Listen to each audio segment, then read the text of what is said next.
नमस्कार साथियों, आज हम जानेंगे भारतीय दंड संहिता की धारा 315 के बारे में। तो साथियों, शुरू करते हैं और जानने की कोशिश करते हैं क्या कहती है भारतीय दंड संहिता की धारा 315।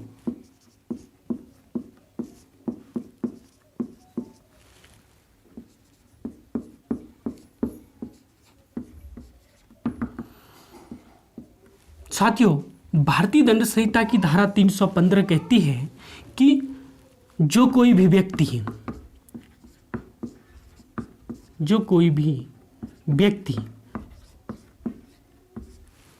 या जो कोई भी व्यक्ति नहीं लिखते हैं, जो कोई ऐसा कार्य इस आशय से करता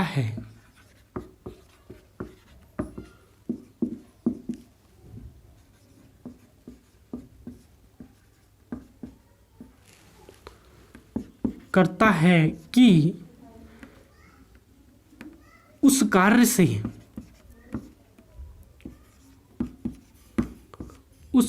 से शिशु का जीवित पैदा होना रोका जाए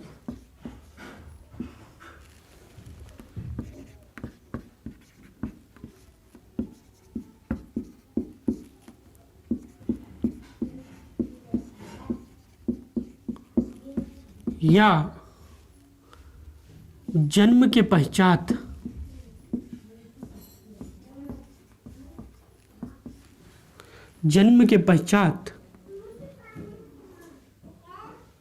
शिशु की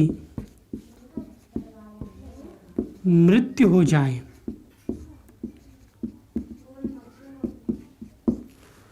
तो उसे भारतीय दंड संहिता की धारा 315 के अंतर्गत दोषी माना जाएगा, दोषी करार दिया जाएगा। तो साथियों, जो कोई ऐसा कार्य इस आशय से करता है कि उस कार्य से किसी शिशु का जीवित पैदा होना रोका जाए या जन्म के पश्चात उस शिशु की मृत्यु हो जाए, तो ऐसे व्यक्ति को अर्थात ऐसे दंपत्ति को जो ऐसा कार्य करता है कि जो उनकी आने वाली संतान है उसका जीवित पैदा होना रोकते हैं, या यदि वो जीवित पैदा हो भी जाए तो उसके बाद उसकी मृत्यु हो जाए, तो ऐसे व्यक्ति को भारतीय दंड संहिता की धारा 315 के अंतर्गत दोषी करार दिया जाएगा।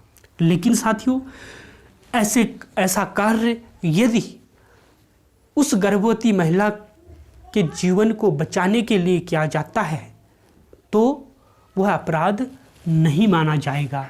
धारा 315 में कहा गया है कि यदि ऐसा कार्य महिला के जीवन को बचाने के लिए किया गया है तो अपराध नहीं माना जाएगा। यदि ऐसा कार्य महिला के जीवन को बचाने के लिए न किया गया तो वह अपराध माना जाएगा। जो कोई भी ऐसा कार्य इस आशय से करता है कि उससे किसी शिशु का जीवित पैदा होना रोका जाए। तो साथियों, आपने देखा होगा हमारे देश में जो साक्षरता दर है वो अभी भी कम है, लेकिन हमारे देश ने काफ़ी तरक्की कर ली है क्योंकि जो लिंगानुपात है वह बढ़ रहा है। लेकिन हमारे देश के कुछ क्षेत्र ऐसे हैं जहां अभी भी लिंगानुपात काफ़ी कम है। वहाँ लिंगानुपात कम होने की वजह यह है साथियों कि लड़के की चाहत अधिक होना।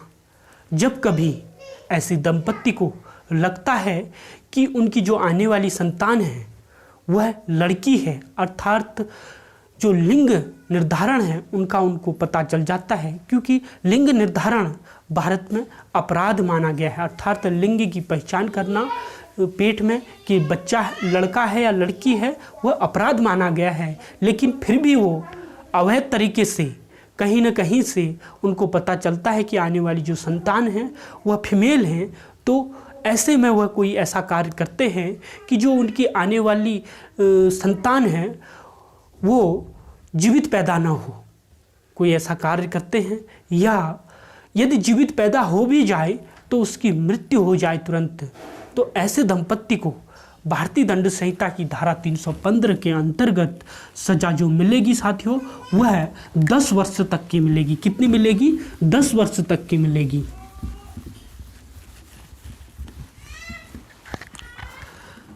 दंड जो मिलेगा साथियों, दंड होगा 10 वर्ष तक का कारावास।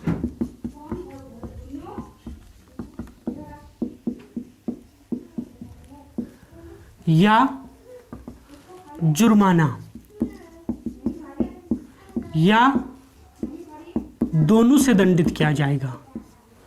तो साथियों जो कोई भी ऐसा अपराध करता है उसे भारतीय दंड संहिता की धारा 315 के अंतर्गत न्यायालय 10 वर्ष तक के कारावास से या जुर्माने से या दोनों से दंडित कर सकता है या करेगा।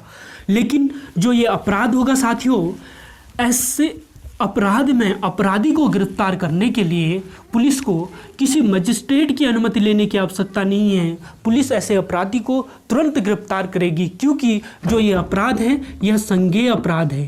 कैसा अपराध है? संज्ञेय अपराध है, कॉग्निजिबल ऑफेंस है। और ऐसे अपराधी को जमानत नहीं मिलेगी, जमानत नहीं मिलेगी, जमानत नहीं होगी, ऐसे अपराधी की जमानत नहीं होगी और सेशन न्यायालय द्वारा इसका विचारण किया जाएगा। सेशन न्यायालय द्वारा विचारण। और ये जो अपराध है साथियों समझौता योग्य नहीं है, अर्थात इस अपराध में समझौता नहीं किया जा सकता है।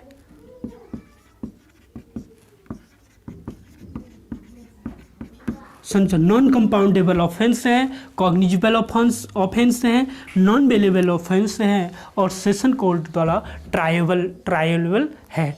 तो साथियों आज हमने जानने की कोशिश की भारतीय दंड संहिता की धारा 315 जो कहती है कि जो कोई भी व्यक्ति कोई ऐसा कार्य इस आशय से करता है कि उस कार्य से किसी शिशु का जीवित पैदा होना रोका जाए, यदि जीवित पैदा हो भी जाए तो उसकी मृत्यु हो जाए, जो कोई भी ऐसा कार्य करता है उसे भारतीय दंड संहिता की धारा 315 के अंतर्गत 10 वर्ष तक का कारावास या जुर्माना या दोनों से दंडित किया जाएगा। साथ ही यह जो अपराध है यह संज्ञेय अपराध है और इसमें व्यक्ति की अर्थात अपराधी की जमानत नहीं होगी और सेशन न्यायालय अर्थात सत्र न्यायालय द्वारा इसका विचारण किया जाएगा और इस अपराध में समझौता नहीं किया जा सकता है। तो साथियों थैंक यू।